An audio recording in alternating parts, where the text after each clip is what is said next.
농마트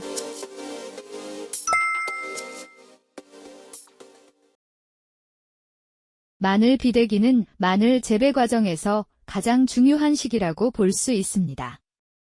단순히 구가 커지는 시기가 아니라 품질과 저장성까지 함께 갈리는 핵심 구간입니다. 이 시기에는 얼마나 비료를 주느냐 보다 장분을 어떻게 이동시키느냐가 훨씬 중요합니다. 비대기의 마늘은 뿌리의 흡수력과 잎의 이동 능력을 동시에 극대화해야 하는 시기입니다. 즉, 이 시기의 핵심은 흡수량 증가가 아니라 동화산물의 전환과 이동입니다. 그래서 시비 전략도 완전히 달라져야 합니다. 마늘은 비대기에 들어가면 칼륨 요구량이 급격히 증가합니다. 그런데 이 칼륨을 옆면으로 공급하는 것은 물리적으로 한계가 있습니다. 칼륨은 토양을 통해 공급할 때 구중 증가 효과가 가장 크고 옆면 시비는 보조적인 역할에 그칩니다. 여기서 중요한 포인트는 양이 아니라 방식입니다. 농마트 TV에서 비료 시비 관련에 대해 항상 강조하는 말입니다. 한 번에 많이 주는 것이 아니라 나눠서 공급해야 하며 일반적으로 10에서 15일 간격으로 2, 3회 나누어 주는 것이 가장 안정적입니다. 고농도로 한 번에 주게 되면 염류장애가 발생하고 뿌리 활력이 급격히 떨어질 수 있습니다. 또 하나 중요한 것이 수분입니다. 비료는 물에 녹아야 이동하고 이동해야 뿌리와 만납니다. 따라서 관주 시비는 반드시 충분한 수분과 함께 이루어져야 하며 이 과정이 제대로 이루어질 때 비대 효과가 극대화됩니다.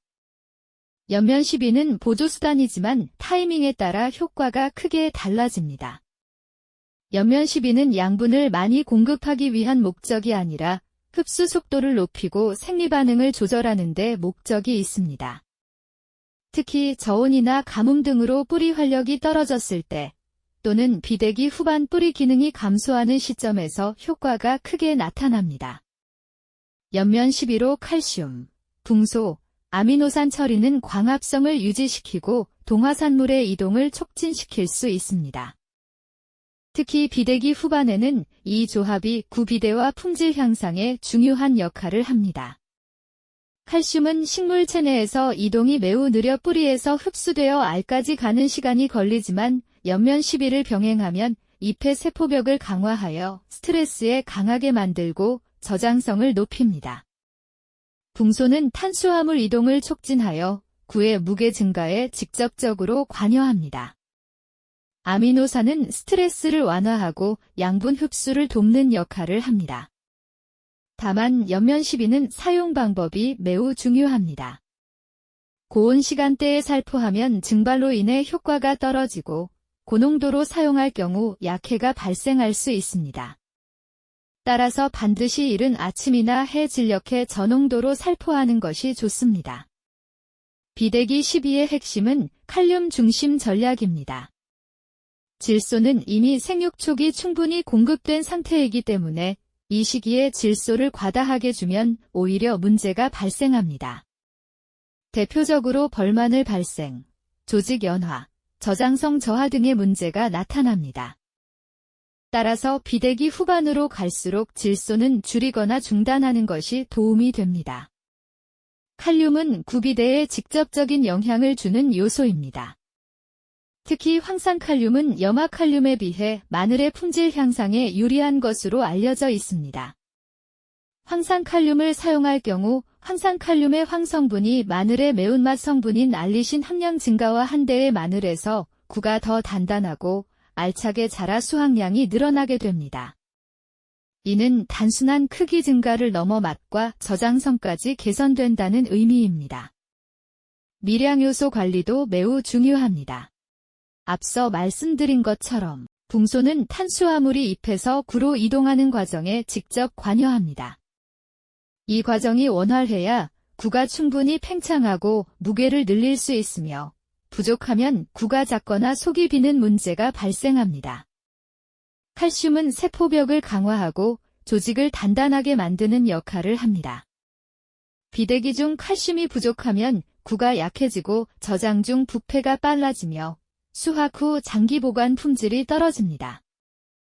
구의 단단함과 저장성을 위해서는 관주를 통한 칼슘 공급이 기본이 되어야 하며 연면 시비는 고온기 증산 억제 및 잎의 세포벽 강화를 통한 병의 예방 차원으로 활용하는 것이 좋습니다. 즉, 이 두 원소를 적절히 관리해야 비대기 구의 크기, 단단함, 저장성을 동시에 확보할 수 있습니다. 수분 관리 역시 수확량을 좌우하는 핵심 요인입니다.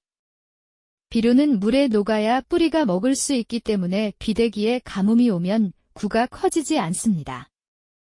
반대로 물이 너무 많아 과습해지면 토양의 산소가 부족해져 뿌리가 숨을 못 쉬니 양분 흡수도 딱 멈춰버립니다. 결국 건조하지도 축축하지도 않은 적정 상태를 유지하는 것이 기술입니다. 중요한 건 마무리입니다. 구가 충분히 굵어지는 비대기 후반부터는 물과 비료를 서서히 줄여야 합니다. 특히 수확 20일 전에는 무조건 단수를 해야 합니다. 이때 물을 끊어야 마늘 조직이 단단하게 응축되면서 저장성이 생기므로 끝까지 욕심부려 물을 대면 겉은 커 보여도 저장 중에 속부터 다 썩어나갑니다. 비대기 전반전은 물로 키우고 수확 전 20일은 물을 끊어 굳힌다. 이 공식만 지키셔도 마늘 품질이 달라질 수 있습니다. 정리하면 비대기는 단순히 키우는 시기가 아니라 완성하는 시기입니다. 관주 시비로 기본 양분을 안정적으로 공급하고 연면 시비로 생리 반응을 조절하며 칼륨 중심 전략으로 비대를 유도하고 칼슘과 붕소로 품질과 저장성을 확보하는 것이 핵심입니다. 이 흐름을 정확히 이해하고 관리하면 수확량과 품질을 동시에 끌어올릴 수 있습니다. 농마트 TV의 공식 사이트에 접속하는 방법을 알려드리겠습니다. 농마트 TV를 네이버에 검색하시면 첫 번째로 유튜브 채널이 나오며 다양한 농사 관련 정보나 농마트 소식을 접하실 수 있습니다. 두 번째로 에코마크가 있는 농마트 사이트를 들어가시면 현재 농마트 TV에서 판매 중인 제품이나 이벤트 중인 제품을 보실 수 있으며 구매가 가능한 사이트로 접속됩니다. 바로 아래 세 번째로 있는 농마트는 농마트 TV의 네이버 스마트 스토어로 이곳에서도 농마트 TV에서 판매 중인 농자재를 보실 수 있으며 구매가 가능합니다. 모바일로 접속해도 첫 번째로 유튜브 채널이 나와 영상을 시청하실 수 있으며 두 번째 농마트 사이트, 세 번째 농마트 네이버 스마트 스토어가 나오게 됩니다. 네이버 스마트 스토어에 접속하셔서 알림받기를 해놓으시면 다양한 할인, 이벤트, 쿠폰 등에 대한 알림을 받으실 수 있습니다. 다양한 방법으로 농마트 TV에 대한 접근이 가능하니 많은 관심 부탁드리겠습니다. 이어서 현재 진행 중인 1+1 이벤트 중인 제품을 간단히 소개시켜드리도록 하겠습니다. 생선과 천연 미네랄을 유용미생물과 발효시킨 아미노산제 생선아미노 10L, 규산 및 유기산, 활성아미노산과 각종 미네랄이 복합된 종합영양제 본한자 슈퍼 1L, 동해와 냉해 예방 및 수정률과 광합성 능력 증대 복합 기능성 제제 수정광 500ml. 수용화된 정제황과 은이온 함유로 균에 특화되어 있는 제5원소 3종 살균 제500ml. 수용성 규산과 황전량의 조합이 바탕인 병해충 방제, 침투와 화산 및 약흔 방지, 거품 감소 효과를 지닌 그린팩 1리터가 있습니다. 이외에도 다양한 제품들이 판매, 행사 중이니 앞서 안내해드린 농마트 사이트에 접속하셔서 작물과 재배 환경에 맞는 자재를 확인해 보시기 바랍니다. 저희 농마트 TV는 농업 현장의 고민을 함께 해결하는 농자재 전문 플랫폼입니다. 비료, 영양제, 병해충 관리자재뿐만 아니라 유기질 비료까지 검증된 자재만 엄선해서 믿고 쓸 수 있는 제품만을 추천드립니다. 어떤 작물에 어떤 자재가 필요한지 고민이 되신다면 댓글이나 농마트 TV 연락처로 문의를 주시면 정확한 상담과 제품 추천을 도와드리겠습니다. 농마트 TV 사이트 주소는 아래 댓글에 남겨놓을 테니 많은 방문과 관심 부탁드리겠습니다. 농가분들을 위해 좋은 자재, 합리적인 선택으로 더 나은 수확을 함께 만들어 가겠습니다. 농마트TV 구독과 좋아요 부탁드리겠습니다. 오늘 영상을 시청해주셔서 감사합니다.